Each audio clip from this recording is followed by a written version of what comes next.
I don't need no man is killing our women. Preach. She doesn't want to hear it. Because, listen to me, Okay, I'm telling you right now as a big brother, trying her and I'm best. telling y'all right now, we can sit here, we can play games if y'all want, but we gonna have a real conversation right now. Let's do it. I don't need no man that's killing all of our women. Because let me tell you something. You need a man. Drink the coffee, it'll make you feel better. Drink the coffee, it'll make you feel better. Drink the coffee, it'll make you feel better. So Melyssa Ford says, you know this man hater that everyone seems to be painting me to be?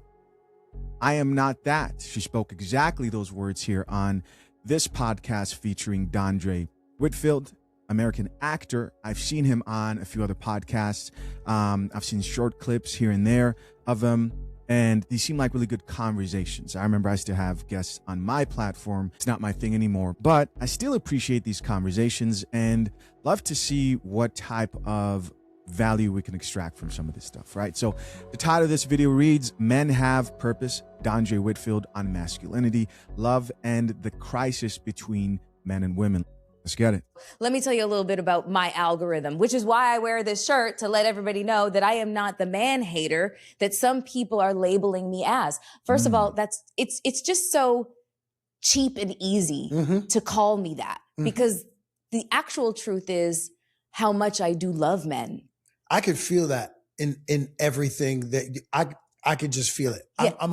I'm a big brother, so I could feel that. So where my ire comes from, where my frustration comes from, is disappointment, you know? And social media, for some reason, over the last few years, the amplification of these voices from the manosphere and the brosphere has women, specifically Black women, feeling shock and just like aghast and saddened and full of sorrow at how at how our Black men regard us. You know, how openly they disparage us. And I'm not. And this is where you get the whole not all men thing. It's too complicated to dumpster dive to find the one morsel of food that hasn't been contaminated. Because when I say the cacophony of noise is so overwhelming that at this point, I just don't even date. I just go to the park with my dogs. I can't go through that another. That hurts my heart. As a big brother, that hurts my heart. We'll get to that in a second. I cannot go through another talking stage just to find out that this is somebody who is deceitful and dishonest. It just runs the gamut. And then when you do see the men like yourself, like a Deontay Kyle from Grits and Eggs, like a Mr. Jason Wilson, when you see when you see the good guys, you know, who are you know, trying to make a difference and trying to be you know, promote a healthy, you know, examination of masculinity, you go into the subject and then all you see is simp and panderer and all of these accusations that your actions are only derived from this desire to appeal to women in order to, you know, achieve something. Okay, so right off the bat, Melyssa Ford pretty much in short says, hey, over the past few years, there's been this shift, and it seems to be coming from this group that she has labeled the manosphere. And in that group includes where the bad men are. The good men, however, who are far and few between, based on what she's saying, are outside of that rhetoric.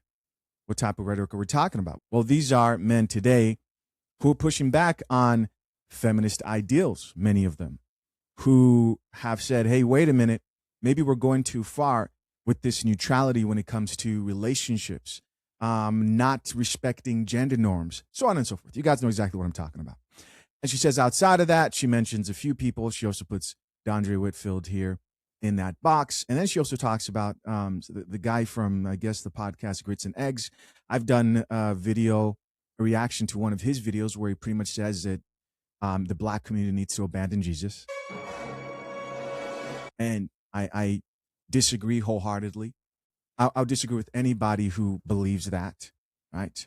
That is my belief and my stance. But these are, and I'm not saying that Dondre Whitfield supports that. I'm just saying I'm calling out the type of people who she's pretty much saying, hey, we should uplift these people because these are the good guys, manosphere guys, bad guys, right? Toxic guys. Before this, though, I think there was a healthy conversation that I don't want to be disingenuous and not include in this topic. Ms. Coffee, give us a bit of context of what led up to the conversation they're having right now. Talk to us. Before this moment, Melyssa and Dondre were talking about the Knicks, but not just basketball. They were using the Knicks as a picture of healthy masculinity, teamwork, fatherhood, male accountability, and men being coached not only on the court but in life. Dondre explains that men get in trouble when they do not have something higher than themselves, and when they do not have a tribe of men holding them accountable. That's great. Then Melyssa brings up one of the reasons she wanted to speak with him specifically. She has seen him online presenting a version of masculinity that feels protective, disciplined, and service-minded. She mentions that he has said when he is in public spaces like a grocery store, any woman near him is covered. Meaning, if she needs safety, protection, or someone to walk her to her car, he has her. But Melyssa admits that in today's climate, it is hard for women to believe a man can want to cover them without also trying to covet them. That is what leads her into explaining her algorithm, saying she is not a man-hater, but a woman who is deeply disappointed by what Black women are seeing online from the manosphere and brosphere. And from here, the conversation opens up into some bitter cups of coffee. Dondre says there is a difference between males and men, that males look to be served while men look to be of service. He says both men and women have been trained to measure manhood by pecs, paper, and penis instead of actual character.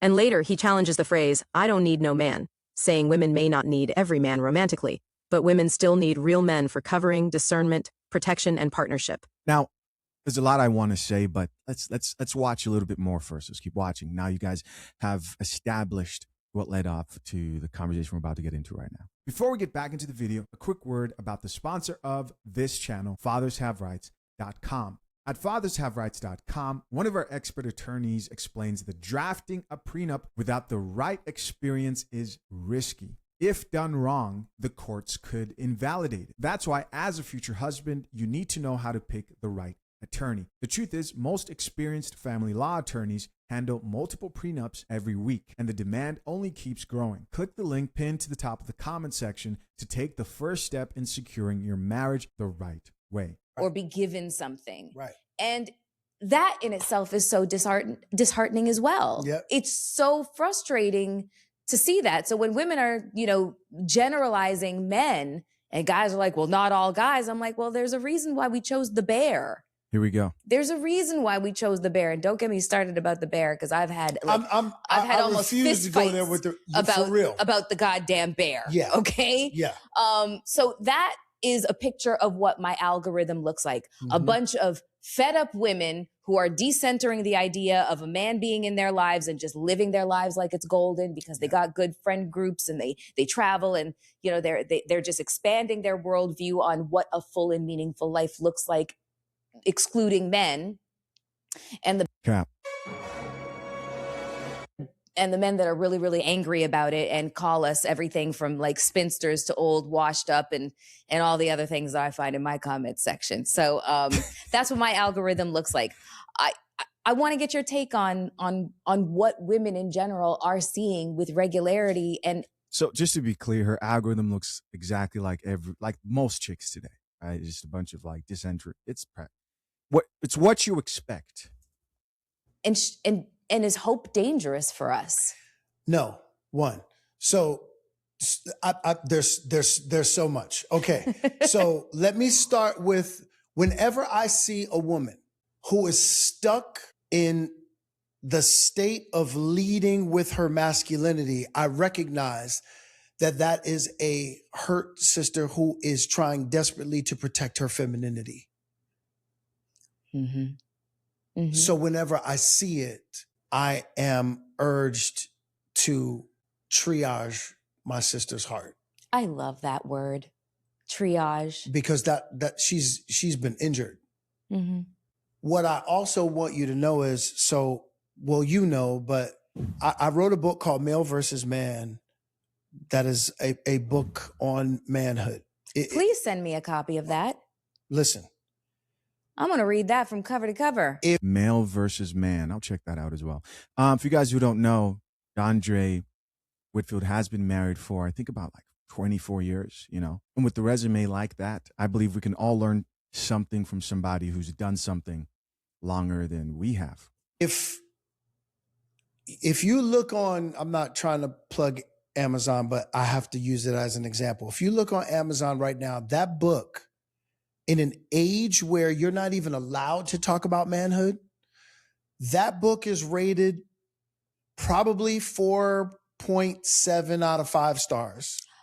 Congratulations. The reviews are upwards of 1,500, men and women. And the reason why that book is resonating with so many, both men and women, is because the premise behind it is that males look to be served while men look to be of service. Bars. As a woman, the subtitle of the book is How to Honor Women, Teach Children, and Elevate Men to Change the World. Mm-hmm. So the book isn't just for men, it's for women too. Mm-hmm. Because if our sisters don't know, okay, let me sort of reverse engineer this for a second. Many of our sisters have been taught how to either look at a guy's pecs, Mm-hmm. paper, Mm-hmm. or Mm-hmm. Okay. the conversation goes with her girl, look at 1, 2, or 3. Mm-hmm. 1, 2, 3. Yeah. Now, the guys, the males Mm-hmm. who have And in case that's muted there, the last thing he says there is what's between a man's legs, right? Let's keep watching. not matriculated into manhood because they haven't received proper information and instruction. Remember the coaching. Mm-hmm. They get stuck in maleness. Mm-hmm. So they've got all of the stuff that make them look like men. They got facial hair. Mm-hmm. They got all of the, Mm-hmm. right? The accoutrements of Mm-hmm. success, all of that. Mm-hmm. It makes them appear as men. But really, they're still stuck in the mental, emotional, spiritual capacity of boys. Mm-hmm. And what they've been taught are the tenets of what masculinity is, but not manhood. Mm-hmm. So they've been taught how to work on their pecs because what they've been told is your manhood is measured in how strong you are. Mm-hmm. They've been taught that Get fit, get rich. that's it. Mm-hmm. So now your manhood is measured up against how much paper you make. Mm-hmm. Or how many women have you slept with? Mm-hmm. None of those things have anything to do with manhood. 0. Zero. Mm-hmm. So now we've got two sides that have been misled about what manhood is. Mm-hmm. So our sisters have been taught to look for men based on those 3 areas. Mm-hmm. Our brothers have been taught that these are the 3 areas that their manhood is measured up against. And really, both sides are lost. But I think things are changing. What do you guys think of that so far?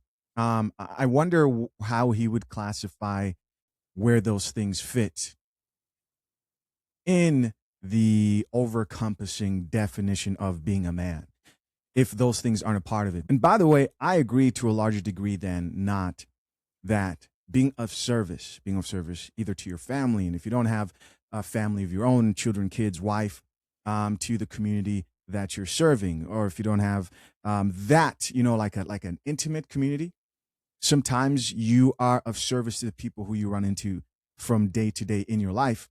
A healthy mindset of a man is to be of value to those people around him. Now, does every woman deserve that? I think that's a different question. Are you obligated to do that for every single person? I think that's also a different question. Let's keep listening to what Melyssa Ford hears about this. Drastically right now. They're trying. So, well, here's what is happening, Mm-hmm. is that women, by and large, this is the first full generation of women that no longer need to get married or be with men for provision or protection. Yes, but this is the first. So just yes. So this is the first go. time. But this is also one of our problems, ironically. So, but wait, hold on. So Mhm. what women are now asking for is we're asking for a man to come to the table who has a certain level of self-development. We're looking for EQ. We're looking for curiosity, intellectual curiosity. We're looking for somebody who has empathy. We're looking for somebody who understands the nature of partnership. Women are generally speaking, but a lot of women are not very interested in fulfilling, specific gender roles, like I cook, I clean, you take the garbage out type shit. Women are looking for partnerships because a lot of the women we're talking about are extraordinarily self-sufficient and especially financially sufficient. So it begins. The bold-faced lies. The bold-faced lies have begun. Now let's see how this goes. We know that's not true. We know that these chicks definitely do want you to take on your traditional expectations within the relationship. They want you to be a high earner. There's even studies that show to what percentage they do. They also want you to make sure you protect them physically, and as we know, while throwing away their expectations as you watch. So there is the need for partnership. And also when it comes to child, rearing, it's like you're not babysitting your child. You're taking care of your child as well. So this is a 50-50 thing between the two of us. And what women are starting to discover is that men emotionally have been left behind. There is a drastic chasm between the two of us. Now, what I want to bring in at this moment is, I'm going to butcher this, but Bell Hooks, in her book, All About Love, she basically talks about the first violent act of the patriarchy is not against women. It's against young boys, where it basically asks them or conditions them to carve out their entire emotional spectrum. And all that's left is what's acceptable emotion for men to display. Who's Bell Hooks? She's an American author, feminist, and social critic, famous for writing in all lowercase letters to center her ideas rather than ego. She explored the deep intersection of race, gender, class, and capitalism. A lot on gender and feminism. Rage and anger. Empathy, vulnerability, sadness, two of the joy, most acceptable whimsy. things about a guy. Exactly. Though the other things, they are not. So it almost seems like boys aren't necessarily raised to be boys, because what does that even mean? They're raised how to not be girls. That's it. And so that's Thank goodness. confusing as hell. So what does it mean to raise a boy into a man? What does that mean without using the example of, see, girls do this, don't do this. Like, as a father, how do you raise a boy from a man in a healthy manner? Because evidently, as a woman who's in these streets, a lot of them are literally still stuck in that maleness, as you say. Yeah. The simple Good question. The simple answer is this: the same rules that we have for our daughter dating are the same rules that we have for our son dating. The same things that so many of us as men and potential men in waiting, we've gotten our humanity stolen from us. So the minute that you tell a boy that he shouldn't cry, because boys don't cry, is the minute that you have stolen that boy's humanity from him. So many of our women have been programmed into seeing men as stoic as their great-grandfathers and grandfathers, but just don't know it. So when they have a conversation with a man who is emotionally in tune with himself, and I see where he's going, talks about something that hurt his feelings or something that he doubts about himself or something that he may fear, it gives a woman the ick. Very few people, look, Our brothers are suffering, but I'm going to say this very loud, full chested. Our women are doing better, but they're not doing well. Explain that. All right. Sounds like some brews coming. Because when I just gave that example about a woman hearing all of those things from a man and then getting the ick behind it, what you don't realize about yourself is that you're still caught up in the idea of what patriarchy is. Yes. Because we're all poisoned by it. It's not just the guys. It's the women too. Oh, I've met quite a few women with internalized misogyny and that are really for sure. Yeah. So when And she's saying that these are not the majority of women out here, including herself, right? I want to push back a little bit on this conversation right here, because I don't really prescribe to this idea that we have to dismantle the patriarchy.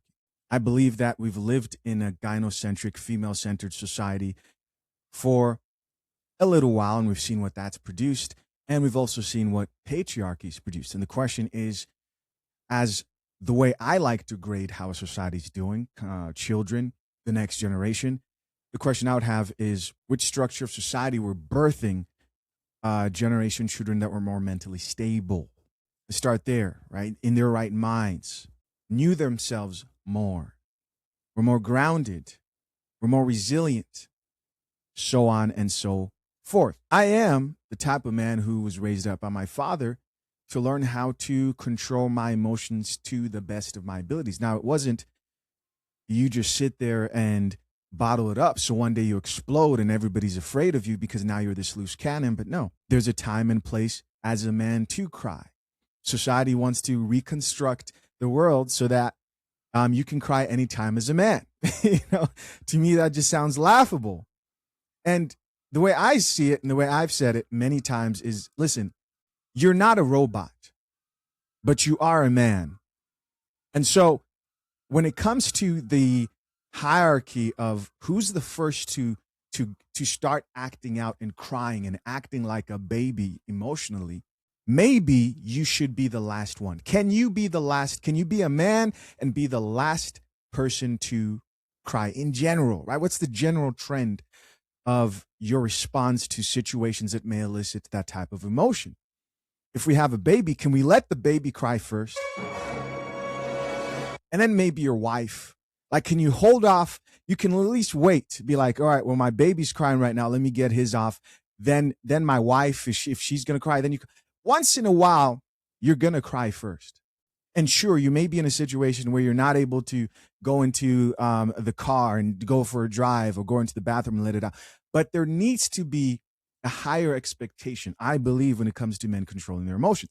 This idea that let's start embracing men just letting off tears left and right, at least because people are going to say, well, that's not what we're saying. We're just saying men should cry whenever they feel like they can cry. You'd be surprised with the amount of pressure that men have on their backs, the amount of times when they could cry but choose not to. But what if they did? What if they did? Assuming that modern women, and both feminine women or women who may not even identify as feminists, would sit there and would be progressive enough to sit down and be like, oh, let me comfort you, my poor baby, in that moment, to me is just plain out delusional. I think a world where that exists, to me, is just not possible, right? I believe it's a delusional expectation. Let's keep watching. When this woman, now watch this, if we're talking about our sisters being the most educated demographic in the country, if you're the most educated. False. That's not a true stat. Black women are not the most educated demographic in the country. This stat has been debunked more times than I care to count. But we need to stop doing this. Demographic in the country. It would stand to reason that eventually that's going to turn into dollars. And if now this is a good turns point right into here. dollars, it stands to reason that you will probably be the bigger breadwinner in your relationship. Are you ready for that? Okay, so let me ask you this. That is a very good Most women are not. So that is a very good question. That is a very, very good question. However, Because we got to have a real conversation now. Right. I'm done having the surface level fake conversation. I went all the way, and I'm okay with that. I just want him to have feelings. No, you don't. No, you don't. You're lying. Right. you're right. You're lying. Right. Okay. So let me say by way of observation, Mm-hmm. I have observed Mm-hmm. in relationships with friends, when the woman is the breadwinner, Yes. boy, does it get super complicated. It gets but there's complicated. two things that are happening. You know why? Because everybody has to retrain their brain. So there's two things that are happening at the same time. Yep. One, she may feel it's a little bit challenging to regard him as the head of the household when she's the one paying for the household. So let me get to that real quick. This is good. Mm-hmm. This is good. Mm-hmm. We got to bring into the conversation now this idea of particularly Black men and Black women.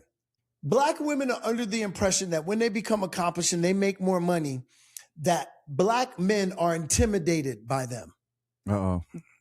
Do you not agree that some It's are? ridiculous. It is ridiculous. There's a huge difference between being intimidated and turned off. Right. Right. Okay. Because I have seen this firsthand from some of our sisters who carry this like a badge. Mm-hmm. No man, I'm gonna get crass for a second. Please do. If you are not bending over your man, and if you can't beat him up, you can't intimidate him. It's not possible. The truth. Let's stop the garbage. Okay. No man is going to be intimidated by you unless you are bending him over or beating him up. Okay. Now so- watch this. Okay. We're going to have a real conversation now. We are. Because we got to start retraining our brain because we've all been poisoned. I know this. Okay. 3:00 in the morning. Uh-huh.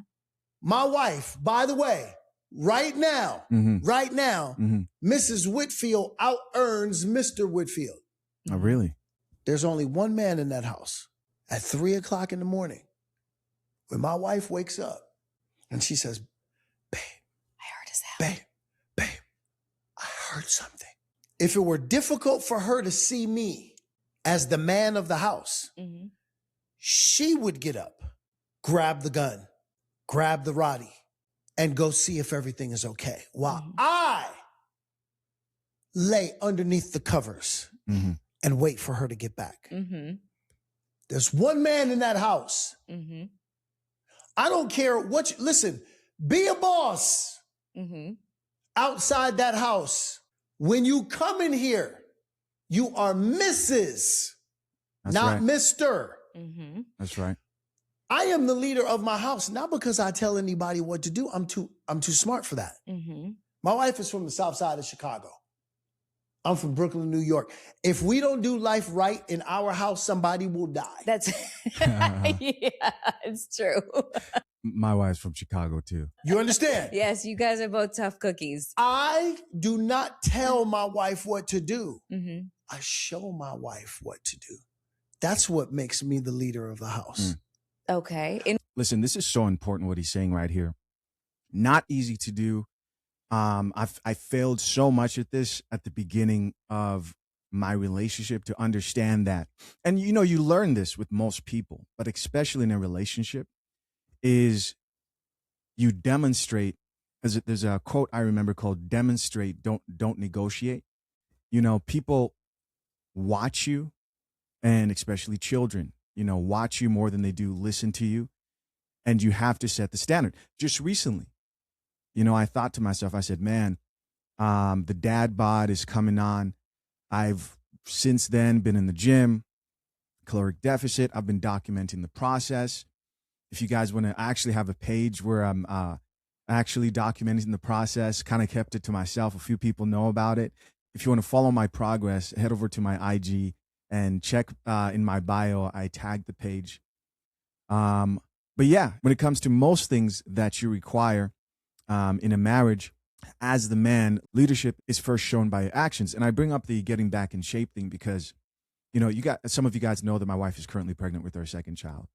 And what typically happens, and what's happened more to me in this second child's pregnancy than the other, is a man can gain weight with his wife during that process and just kind of eat what she's eating. And I thought to myself, wait, what are we doing here? We've got to hold the line, and I've got to lead, right? Because when the baby's here, all said and done, I know my wife really cares about her health, and she's going to want my support and guidance in being the best version of herself. So I agree with that 100%. Let's keep listening. In what way? I am the model that everyone in the house mirrors. Okay. We talking about getting into shape? You talked about, what do you see on social media? You in the gym. Mr. Whitfield is in the gym. Yes. I am modeling for my wife what she can do. Whenever there is a what I call a spirited verbal joust going on between the two of us, I have to model for my wife this volume. Because if it goes to 10, somebody's going to get hurt. I'm not talking about physically. Right. I'm talking about emotionally, spiritually, because anything past 6, 7, 8. This is wisdom right here. Straight wisdom. It's going to get nasty. So the first thing that I have to do is become the model that I want mirrored. Okay, but so the money has nothing to do with the leadership. Okay, but let me ask you this, because you and Sally are a perfect example. Correct me if I'm wrong. Yeah. It hasn't always been that way where she out-earns you. Absolutely not. This is absolutely I know. Not. So this is relatively, in the grand scheme of 23 years, yes, fairly new. And Sally is her in Hollywood right now. No question. Showrunner for the Gilded Age. She is a boss. She is a boss. From top to bottom. I was wondering what she did. She's her right now. Yes. But so this is fairly new in the grand scheme of a 23-year marriage and a 28-year relationship. Yes. So there has been time to adjust because it happened incrementally. Yeah. When you're talking about a woman who comes to the table initially and she is a 6 or 7 figure earner and she's trying to attract a mate, we're going back to the intimidation thing. So what? We're going back to the intimidation thing. It's not necessarily the money. It's not necessarily the money. It's not necessarily the career. Yep. It's the access that is afforded to that woman that could be the source of intimidation for a man because he does not have the same access that she does. She doesn't have the same doors opening. And in addition to that, there's a certain type of man that is in her sphere that earns the same as she does, if not more. So it's not necessarily that the intimidation that when women are talking about he's intimidated by me, that's too simplistic. But I want you to remember this. Well, hold on. That's too simplistic. Yeah. It's the intimidation of the situation that she finds herself in. It's the other men in her sphere that really is the intimidation factor. The men that he's imagining, because she might just be surrounded by a bunch of white men that she finds repulsive. Yeah, but see, this is why my book is so important. Why the notion is so important. Because what it sounds like is that our sisters are choosing males and don't know it. There's a lot of males out there, honey. There's so many males out there. But so many. That was a good counter for sure. That was a very, very, very good counter. There are so many females out there too. Agreed. I don't date females though. Our brothers are struggling. Yeah. Our women are doing better, but they're not doing well. Our sisters are still choosing male. I'm wondering, in what way does he believe that? Is he talking about financially? Because we know on average, the the average black man still out earns the average woman. Is he talking about when it comes to broken homes and creating them? We know that majority of black men are single and childless.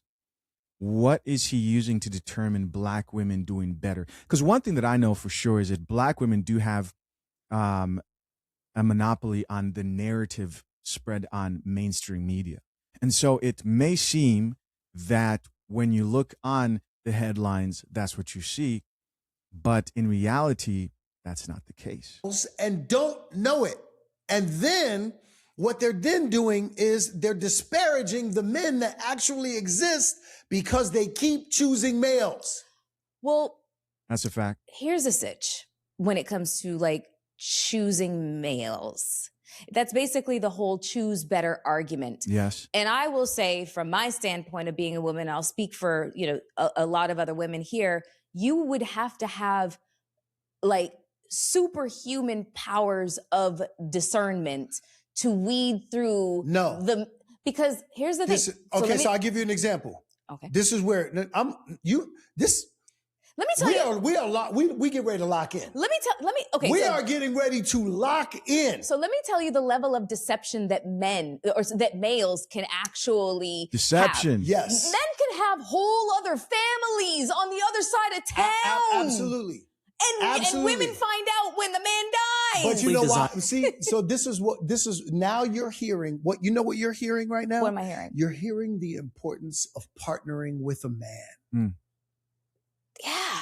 You need a man. I do. I'm not talking about in terms of part, like that part to me is, I mean, you're heterosexual. I am hetero. Yes. Very straight. Yes. So now I'm not going to say that you need a man because that's not for me to say. Yeah. What you do need is a man. I do need a man. You have one. Your big brother is here. We are getting ready to lock in. Let me tell you something. Now, here's what's going to happen. Wait. You heard it here first, folks. I'm putting him to work. He going to find me a man. So this is very interesting also. When you hear the perspective, which I've shared many times, other people have shared many times, and when we talk about how women need men to help them vet other men, obviously, there's a lot of pushback when it comes to that particular conversation. The question is, who ideally is supposed to do that? Well, it's supposed to be your father. Right? Number one, it's supposed to be your brothers. And in order for that to happen, you have to respect the men in your vicinity. And for you to respect those men, you have to be able to hear real truth and not get offended when you hear that truth. In many cases, so many women would write off their brothers as like toxic, of like, oh, he listens to this podcast called The Coffee Pot. My brother's crazy. What do they say? He doesn't know what a good man looks like. I do. I've even had some of my own family members in the past say, do you actually believe the things that you actually see on your platform? Almost thinking that I didn't value the things that I valued within a relationship. Surprised that I'm not some type of a male feminist. And I'm looking at their lives. This is before I was married and everything. I'm looking at their lives and how it's progressed in shambles. Isn't it ironic that this is going back to how things used to be? Big bro is here. Okay. This. So you thought this was an interview for your podcast? Well, no, actually, no. I knew this was going to happen, and I was very excited about it. 1,000%. I knew it way before, but I just couldn't say it. Right. Now that we're here and we got to this part of the conversation, this is what this is. Yay. This is what the day was about. Because you need a big brother. I do. Jeff is and you know what? I can't wait to tell you, sir. Jeff is my big brother. That's my bro, Jeff Friday. Yes, Jeff That's Friday. my bro. Yes. But even he will tell you this is another level now. Mm-hmm. Because here's what's going to happen. Okay. You can't detect that stuff. The stuff that we talked about. The dudes who got the whole other lives and all of that. Mm-hmm. Guess who can? You. Your big brother. Okay. Because when the last thing that a male wants to be around is a man. That is true. The last thing that a male wants to be around is a man. Mm-hmm. Because he knows that man sees him. Mm-hmm. You understand? I do understand. So when you sitting there and hey, I got me I got somebody I need for you to meet, my big brother. Because here's what's going to happen. I'm going to tell you exactly how this is going to happen. Let's say we're talking about Rob. Sorry for all the Robs out there. Don't take it personally. Let's say you call me and you say, big bro, I need you to meet Rob. And I go, word. I say word because I'm from Brooklyn. Yeah. So I get together with Rob and I go, sis, see you in a few. And you go away. Because now I got to talk to Rob. My conversation with Rob goes like this. Rob, this is not my DNA sister, but this is my sister. This is what I want you to understand. I got 2 rules. Don't ever abandon or abuse my sister.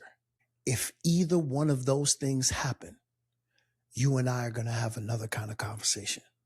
And I'm going to see you. Because this is my sister. And I'm her big brother. I'm not giving this to you as a threat. I'm not a gangster. I'm not a thug. But I ain't no punk. I'm going to come see you. We good? That's the conversation I have with Rob. So what happens for all the other women? That's a very real conversation. Every man who has a sister, every man who maybe has female family members who you care about, right? Who they are under your protection because they are willing to respect you and take your guidance seriously. You've either had this conversation before and known that you've had to have it with another man, or you've wished you had it, you know, when you hear something happened. But when a man truly cares, all that gangster shit, all that street shit of like men have crashed out for less over their mothers, sisters. It doesn't matter. He doesn't have to be a gangbanger for him to be ready to risk his life to protect the women in his life. All right. Women out there that don't have a big brother, a father figure. What do they vast do? majority of women that we are talking about right now have one man in their life. One. But here's the poison that's being put in the water. I don't need no man. I don't need no man is killing our women. Preach. She doesn't want to hear it. Because, listen to me, Okay, I'm telling you right now as a big brother. Trying her And I'm best. telling y'all right now, we can sit here, we can play games if y'all want, but we're going to have a real conversation right now. Let's do it. I don't need no man that's killing all of our women. Because let me tell you something. You need a man. Drink the coffee, it'll make you feel better. Drink the coffee, it'll make you feel better. Whether you are romantically linked with him or not, you need a man. Every man that you know needs a woman. Now hold on. No, I'm messing around. Let's keep watching. I weren't with my wife, I would need my sister. Because my sister has certain things in her that perfect example. My wife and I are agree. together. She is designed in her vision to see certain things that I cannot see, and vice versa. The reason why we are a potent partnership is because I have the unique ability to be able to see north, and I see north really well. She sees south really well. We both see what? East and west. So it's not that we're walking this way together. We don't see south. We have each other's backs. I see north. She sees south.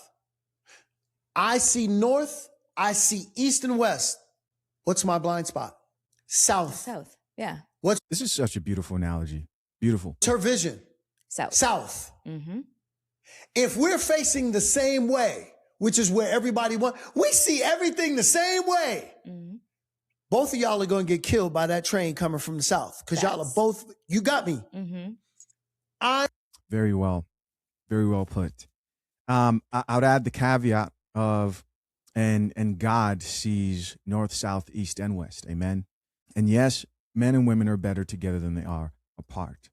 I need my woman because my woman has the ability to be able to see what I can't.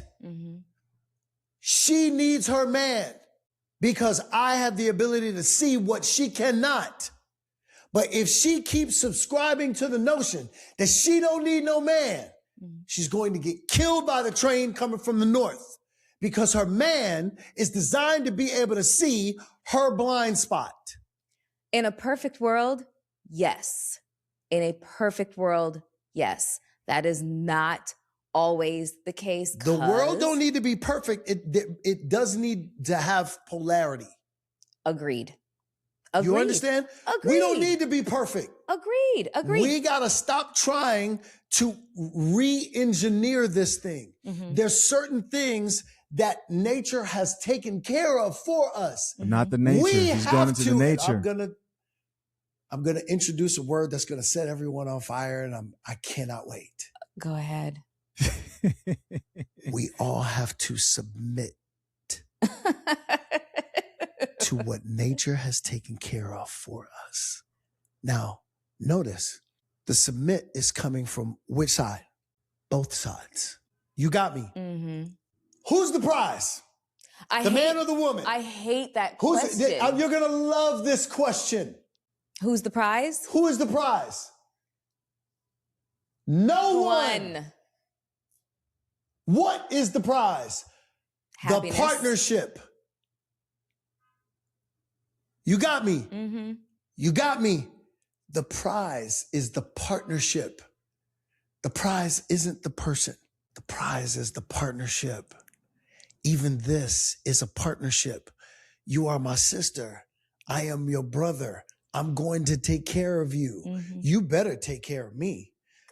This is a partnership. That's the prize. That is the prize. You understand? So let me ask. So if we stop making each other the enemy because we're trying to figure out who the person is, that's the prize, without recognizing that it's not the person, it's the partnership. So, okay. So these phrases that we're using, you know, who is the prize? You know, I'm the prize. I agree with this in certain contexts. You guys have heard me say plenty before that after the relationship begins, the relationship then becomes the prize. So in the context of a relationship, I do agree that the relationship is the prize. Outside of that, I would disagree. I believe women today are seeking for a particular type of man, and they are the product. Men do the picking. Now they've tried to shame women who get picked, but any of them wish they got picked by the type of men who they're looking for. And you guys know very well, if you were to ask the majority of women to get a list down and write the type of man who they ideally would want, and you compare that with who they are, you would see very quickly that on paper, they're looking for the prize. Prize, and men saying, whatever the case is. That's all ego. So, but wait.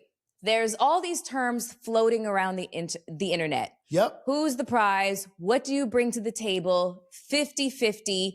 High value this, high earning that. Do you think that, you know, and there were leaders of that movement that used that rhetoric. Do you feel like that is part of what created the cauldron of bullshit that both sides are contending with right now? I feel like it happened within the last couple of years, and there were heads of that movement. Notice how she doesn't want to say Kevin Samuels, because they're particularly talking about the black community here. And so who's one of the bigger heads who brought this conversation into the forefront, which was being had in closed doors? And then they like to make this thing like particularly specific to the black community. Oh, other communities aren't having this conversation. Like where? Go online and do some research. Go online and do some research. Their communities and their conversations are even larger than the one that's been had within the black community. And then I just did a recent video. Same thing's happening in places like South Korea, where feminism has also backfired there. You see the same thing in Japan. And the craziest example of this outside of the US is a place like China, where the gender imbalance, there are roughly 25 to 30 million more men. Think about this. More men than women, and the men still want nothing to do with the women. because of their unrealistic expectations, how much they've embraced feminism, their expectations that they have to neglect their female roles, but expect those men to uphold their male roles. This is an issue that's now being dealt with globally. Where that rhetoric, even though they're not here anymore, is still being They're not here anymore? Come on, she's talking about Kevin Samuels. used and regurgitated, and therein lies the huge problem. It's knocked everybody off their access. Speaks to our brokenness. Yeah, agreed. Speaks to our brokenness. See, watch this. We talked about, see, everybody, And I don't like that, by the way. This is part of the reason why men need their own platforms and need to rise up, because Hollywood and mainstream media are not going to lift up the type of men who need to be lifted up in many cases. I mean, it's good to see Dondre Whitfield here having this discussion, but they're going to do something like, for example, Oprah Winfrey. It's not a surprise that someone like Oprah Winfrey looked around and says, who do I want to run a dating show? And this has happened in the past. I'm not saying there's anything necessarily wrong with it. They're giving the people what they want, right? A lot of these households are controlled by women within the Black community, but they give someone like Kendra G a TV show. They would have never, I don't think, taken Kevin Samuels' TV show mainstream. And you may say, why would they want to do that? They would offend a lot of people. It seemed like even Kevin Samuels at the time was flexible enough to understand that he was entering the mainstream space and was willing to have certain type of conversations with people who you would not expect. You had Nicki Minaj who spoke to him and a few other people. Seeing how Nicki has progressed over time as well, I can see why she felt inclined to speak to Kevin Samuels at the time. we open up this conversation and we start talking about the Knicks. Mm-hmm. And we start talking about teamwork. And everybody's like, the hell are they talking about? I heard y'all. Why are they sitting here talking about the Knicks? Why are they sitting here talking about this team? Because it was greater than the Knicks. Because it's teamwork. Yes. It's partnership. Mm-hmm. See, watch this. When Jalen Brunson scored 45 points in Game 5 and the Knicks win the championship, did Jalen Brunson win the championship or did the Knicks win the championship? The next one. Jalen Brunson was the highest earner. He made 45 points. Mm-hmm. He scored 45 points. Was Josh Hart less valuable? Absolutely not. Was Kat less valuable? Nope. Was OG Anunoby less valuable? Not even close. Okay, so why is it that we can see the value in the partnership when we're talking about basketball, Mm-hmm. when we're talking about the New York Knicks who just won a championship, but we can't see the value in each other because you make more money than I do? Because I get my ass up and I go find out if there's an intruder outside or not. Guys, of course, you can go check out the rest of this video for yourself. We're going to check out some of these comments and see what the people have to say. Top comment here says, I love this man because I'm a man and men recognize men. Next comment here says, this conversation was excellent. I'm a huge fan of Dondre Whitfield and his wife. As a boy mom, I made a decision to seek male leadership with constructive advice on raising men. Everything he has said is God's honest truth. Somebody else here says, this is probably the best interview I've seen on yours, Mel. Love, Dondre. Good men do exist. I've met many of them. And before the red pill jumps out at me, there's more that has to go down other than both people being good. That's where real compatibility and well-suitedness comes into play. And I know those good men are going to be blessed with that, and we will all in our own time find our persons. Not everyone is going to get somebody, but I agree with most of what she said. Somebody else who says, we only cheat when we don't have the answers. Wow, that's good. So I guess that's probably from something that he said later on.